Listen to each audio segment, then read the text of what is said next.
I'm Susie Baxter. Thank you for stopping by. I've written 3 books.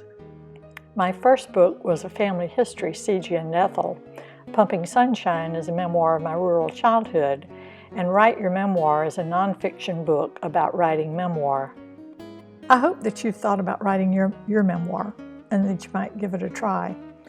I really think that everybody should leave a legacy. I never thought about writing about my life until my beloved grandmother died in the 1990s. At the time, I was working for a publishing house, and I thought, at some point I'd like to write a book about my family. I did sit myself down at that time and write a few stories about her, about my grandmother, because I wanted my children and grandchildren to know her as I did. But then I didn't do any more until I retired, at which time my mother was diagnosed with colon cancer. And that made me realize I really did need to record some stories about family. I intended to write 1 book, but I would go over, after my mother recovered from surgery, I would go over and I'd visit with them and ask questions. Mainly I would ask questions about my childhood, things I couldn't remember, but it would trigger a memory they had of their childhood or their upbringing during the Depression, and they would tell me a story. And word got around within the family that I was writing a book, and everyone loved my parents, and they kept saying, well, when's the book going to be finished? They wanted to read about their grandparents. And I made myself sit down and put the book together. I decided that I would focus just on their stories, because by that time I had 300 or 400 pages of their material. My dad lost his father at the age of 8. His mother, with a 7th grade education, was expecting her 7th baby. They really struggled, and then she became ill, and my dad and his siblings had to be placed in an orphanage. His dad had been a sharecropper, and my dad's dream was to complete high school and buy a farm. He wanted to farm his own land, and he did that. My parents decided they were going to buy this land, and it had a house on it, an old cracker house that had no plumbing and no electricity, and people told them the house was haunted. Well, they bought it anyway. I'll read a story to you that they told me that gives you a kind of an idea of what it might have been like. It's entitled Bump, Bump, Bump in the Night. A few nights after we moved into the house, C.G. said, Ethel and I were in bed and I heard a noise. Bump, bump, bump. Ethel must have heard it at the same time. She reached over and touched me. You awake? She whispered. Yeah, I whispered back. Did you hear that? Yeah, I reckon what it is. I could tell she was really scared. I don't know, I told her, but I'm fixing to go find out. I crawled out of bed as easy as I could. The noise sounded like it was coming from the open hallway. I needed to get my gun, but it was out there in the hall, over the door. Ethel and I were imagining all kinds of things, but when I finally got to the door and eased it open just a crack, I could see in the moonlight that it was nothing to be afraid of. It was Kent Thomas's dog.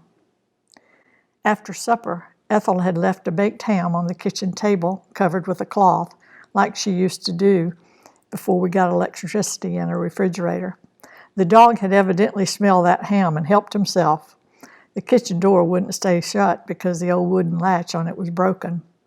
That dog was ever more enjoying himself as he rolled that ham bone around on the floor. He had about finished off all the meat.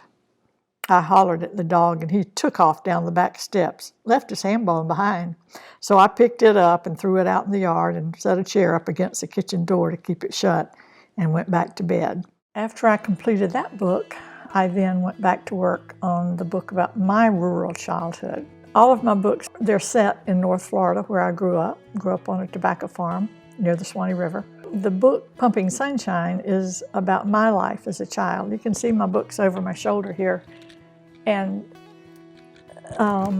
you may wonder why I gave it the title, Pumping Sunshine. Well, when I was growing up, people would ask my dad where we lived. He was always inviting people to come over without bothering to run it by Mom. And they would ask where we live, and he'd say, oh, we live so far in the backwoods, we have to pump sunshine through hollow logs. So I thought that was an appropriate title.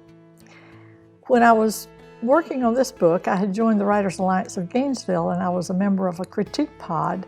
People asked me what my market was, and I said, well, really, I'm just writing it for my children and grandchildren. And Wendy Thornton said, why? And I said, well, I just led an ordinary life, and nobody else would be interested. And she said, no, Susie, you didn't lead an ordinary life. Most people who grew up at the time you did had indoor plumbing and electricity amenities that we didn't have. So after I published it, I was encouraged to submit it to the Florida Writers Association for a contest. And I was delighted that it won first place in memoir and first runner-up overall in the Royal Palm Literary Award contest. So my memoir is about overcoming obstacles. I grew up in the house my parents purchased soon after they were married, the one that neighbors told them was haunted, the one with no indoor plumbing and no electricity. But my dad was always trying to improve our lot, and so was an uncle who visited us every summer. I'll read an excerpt now from Pumping Sunshine. This is Chapter 8, Summer Surprise. Aunt Laura called her husband Itchy, which sounded like itchy to us kids, so that's what we called him.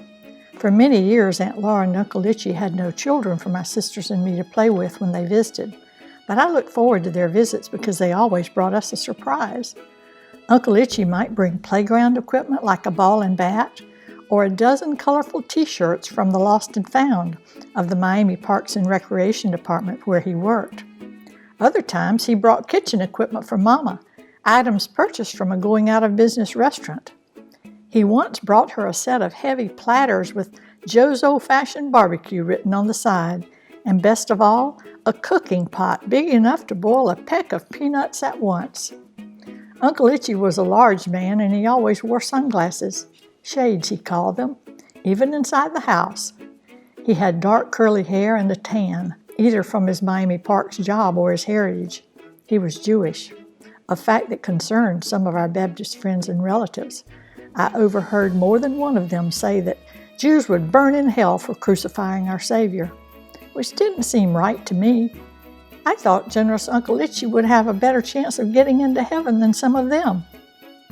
I don't remember what gifts Uncle Itchy brought us the summer of '47, but I well remember what he left behind. The morning after he and Aunt Laura arrived, we had just finished our usual breakfast of grits, bacon, eggs, and biscuits when Uncle Itchy said to Mama, "CG and I are going to run to town this morning." After the men left in Uncle Itchy's wood-trimmed station wagon, my sisters and I helped Mom and Aunt Laura pick several buckets of tomatoes for canning. We kids were still outside playing hopscotch in the shade of the big oak tree east of the house when the men returned from town.